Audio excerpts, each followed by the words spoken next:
Hi all, earnest അക്കാഡമിയുടെ മറ്റൊരു വീഡിയോയിലേക്ക് സ്വാഗതം. ഇന്ന് നമ്മൾ വന്നിരിക്കുന്നത് ഇലക്ട്രിക്കൽ മേഖലയിൽ, പ്രത്യേകിച്ചും ടെക്നിക്കൽ മേഖലയിൽ വളരെയധികം നിയമനങ്ങൾ നടക്കുന്ന ഒരു തസ്തികയിൽ കൃത്യമായൊരു അപ്ഡേറ്റ് വന്നിരിക്കുകയാണ്. മറ്റൊന്നുമല്ല, പണ്ട് കാലങ്ങളിൽ KSEBയിലെ മസ്ദൂർ എന്നും ഇപ്പോൾ വർക്കർ എന്നും അറിയപ്പെടുന്ന തസ്തികയിലേക്കുള്ള നിയമനവുമായിട്ട് ബന്ധപ്പെട്ടുള്ള കൃത്യമായിട്ടുള്ള ഒരു അപ്ഡേറ്റ് KSEBയിൽ നിന്നുണ്ടായിട്ടുണ്ട്. അതായത് KSEB ഒഫീഷ്യലായിട്ട് വേക്കൻസി റിപ്പോർട്ട് ചെയ്ത് PSCക്ക് വിട്ടിട്ടുണ്ട്. അതുമായിട്ട് ബന്ധപ്പെട്ട ഓർഡറുകൾ KSEBയുടെ സൈറ്റിൽ ഇന്ന് മുതൽ അപ്പിയർ ചെയ്ത് തുടങ്ങിയിട്ടുണ്ട്. അപ്പോൾ നമുക്ക് മനസ്സിലാക്കാൻ കഴിയുന്നത്, എല്ലാവർക്കും ഒരു സംശയം ഉണ്ടായിരുന്നു, ഇത്തരം പോസ്റ്റുകളിലേക്ക് ഇനി നോട്ടിഫിക്കേഷൻ വരുമോ, ഈ ഒരു പോസ്റ്റിലേക്ക് ഇനി നിയമനങ്ങൾ, അതായത് പിൻവാതിലൂടെയൊക്കെ നിയമനങ്ങൾ ഉണ്ടാവുമോ എന്നൊക്കെ പലതരത്തിലുള്ള സംശയങ്ങൾ ഉദ്യോഗാർത്ഥികൾക്കിടയിൽ ഉയർന്നു വന്നിരുന്നു.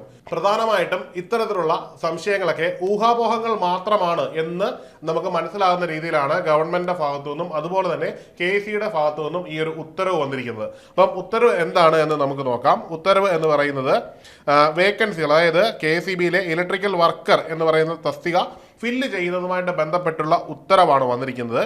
ഈ ഉത്തരവ് പ്രകാരം KSEB ഏതാണ്ട് 985 വേക്കൻസി, വളരെ പ്രധാനപ്പെട്ട ഒരു കാര്യമാണ്. നോട്ടിഫിക്കേഷൻ വരുമ്പോൾ ഏതാണ്ട് 985 വേക്കൻസിക്ക് വേണ്ടി കേരള PSC നോട്ടിഫിക്കേഷൻ വിളിക്കും. ഈ ഒരു നോട്ടിഫിക്കേഷനെ സംബന്ധിച്ചിടത്തോളം കേരളത്തിലെ 14 ജില്ലകളിൽ ജില്ലാ അടിസ്ഥാനത്തിലായിരിക്കും നമുക്ക് ഈ ഒരു വേക്കൻസി വരിക.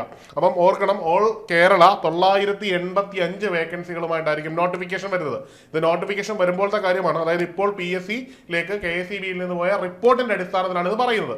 എന്നാൽ നമ്മൾ മനസ്സിലാക്കണം, നോട്ടിഫിക്കേഷൻ വരുന്ന ഒരു സമയം, അതിനുശേഷം എക്സാം കഴിയുന്ന ഒരു സമയം, അതിനുശേഷം റാങ്ക് ലിസ്റ്റ് പബ്ലിഷ് ചെയ്യുന്ന ഒരു സമയം, എന്നിട്ട് ഈ റാങ്ക് ലിസ്റ്റിന്റെ കാലാവധി 3 വർഷമുള്ള ഒരു സമയം.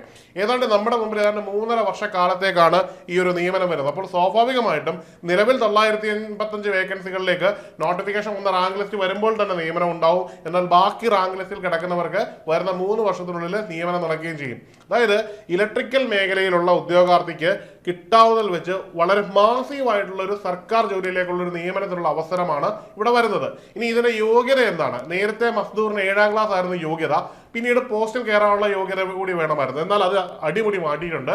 ആ ഒരു വീഡിയോ നമ്മൾ നേരത്തെ ചെയ്തിട്ടുള്ളതാണ്. കേരളത്തില് നിലവിലെ യോഗ്യത എന്ന് പറയുന്നത് വർക്കർ എന്ന തസ്തികയിലേക്ക് മാറിയപ്പോൾ നിങ്ങൾക്ക് 10ാം ക്ലാസ് മസ്റ്റായിട്ട് പാസ്സായിരിക്കണം. അതിനുശേഷം 2 വർഷത്തിൽ കുറയാത്ത ITA ഡിഗ്രി ഉണ്ടായിരിക്കണം. ഇലക്ട്രിക്കലുമായിട്ട് ബന്ധപ്പെട്ട ഏതെങ്കിലും സ്ട്രീമിൽ നിങ്ങൾക്ക് ITA degree NCVT certificate holder ആയിരിക്കണം എന്ന നിർദ്ദേശം കൂടി മസ്റ്റായിട്ട് വന്നിട്ടുണ്ട്. അപ്പോൾ ഒരു ITA യോഗ്യതയുള്ള, ഇലക്ട്രിക്കൽ മേഖലയിൽ ITA യോഗ്യതയുള്ള ഉദ്യോഗാർത്ഥിക്ക് കിട്ടാവുന്ന ഏതാണ്ട് വലിയ രീതിയിൽ മാസീവായിട്ട് റിക്രൂട്ട്മെന്റ് നടത്തുന്ന ഒരു പോസ്റ്റ് നിങ്ങളുടെ മുമ്പിലേക്ക് വന്നിരിക്കുകയാണ്. അപ്പോൾ ഇതിൽ എന്തൊക്കെയാണ് ഇതിന്റെ യോഗ്യതകൾ എന്ന് പറയുന്ന ഉത്തരവ് പ്രകാരം തന്നെ പറയുന്നുണ്ട്. അതിൽ പ്രധാനമായിട്ടും നിങ്ങൾക്ക് യോഗ്യത ഉണ്ടായിരിക്കണം. യോഗ്യതയ്ക്കൊപ്പം തന്നെ ശാരീരിക ക്ഷമത ഉണ്ടായിരിക്കണം. ഇലക്ട്രിക്കൽ പോസ്റ്റിൽ കയറാനുള്ള സ്കില്ല് പറയുന്നുണ്ട്, അത് ഇതിൽ തീർച്ചയായിട്ടും ഉണ്ടായിരിക്കണം.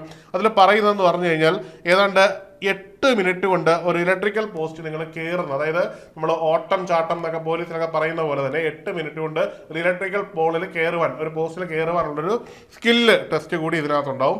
ബാക്കി യോഗ്യതകൾ എന്തൊക്കെയാണ് എന്ന് നമുക്ക് നോക്കാം. ആദ്യമായിട്ട് എഡ്യൂക്കേഷൻ ക്വാളിഫിക്കേഷൻ ഞാൻ പറഞ്ഞത് തന്നെയാണ്. SSLC പാസ്സായിരിക്കണം. പാസ്സായ ശേഷം ടെക്നിക്കൽ ക്വാളിഫിക്കേഷൻ ആയിട്ട് national state trade certificate electrical wireman നിങ്ങൾ നേടിയിരിക്കണം. 2 വർഷത്തെ തന്നെ നിങ്ങൾ നേടിയിരിക്കണം. ഇനി ഹൈറ്റ് മാനദണ്ഡമാണ്.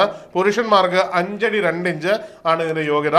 157.48 സെന്റിമീറ്റർ ഹൈറ്റ് ഉണ്ടായിരിക്കണം. ഫീമെയിലേക്ക് വരുമ്പോൾ ഇത് 4 അടി 9 ഇഞ്ചാണ്. 144.78 സെന്റിമീറ്റർ ഉണ്ടായിരിക്കണം. വിഷൻ നോർമൽ ആയിരിക്കണം.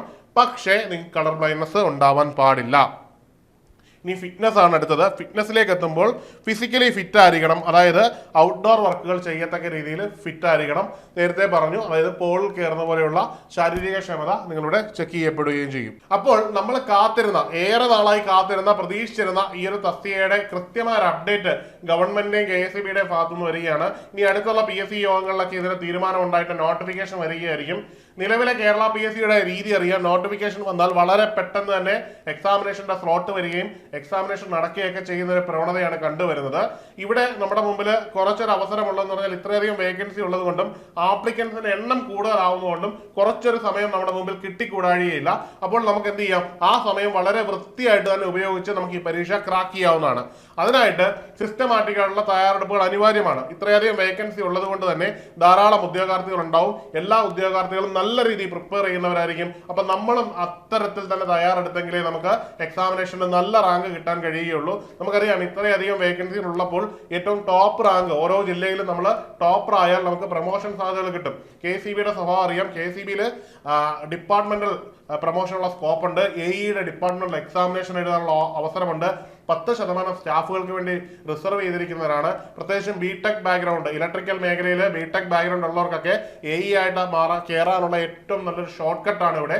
അപ്പോൾ ചെറിയ പ്രായത്തിലുള്ള ഉദ്യോഗാർത്ഥികൾ, ബിടെക് കഴിഞ്ഞിരിക്കുന്ന ഉദ്യോഗാർത്ഥികളാണെങ്കിൽ എത്രയും പെട്ടെന്ന് ഈ പരീക്ഷ സീരിയസ് ആയിട്ട് കണ്ട് അപ്രോച്ച് ചെയ്ത് തന്നെ എഴുതുക.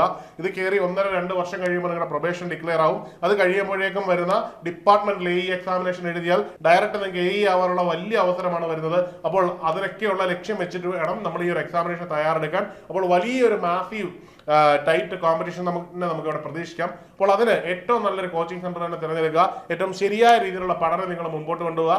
വളരെ വ്യക്തമായിട്ട് ടൈം ടേബിൾ പൂർണ്ണമായിട്ടും പഠിക്കുക. റിവിഷൻ മസ്റ്റ് ആണ്. ഈ രീതിയിലുള്ള ഒരു സിസ്റ്റമാറ്റിക് ആയിട്ടുള്ള തയ്യാറെടുപ്പാണ് നിങ്ങൾ ലക്ഷ്യം വെക്കുന്നതെങ്കിൽ ഏണസ്റ്റ് അക്കാഡമിയിലെ കോഴ്സ് ചൂസ് ചെയ്യാവുന്നതാണ്.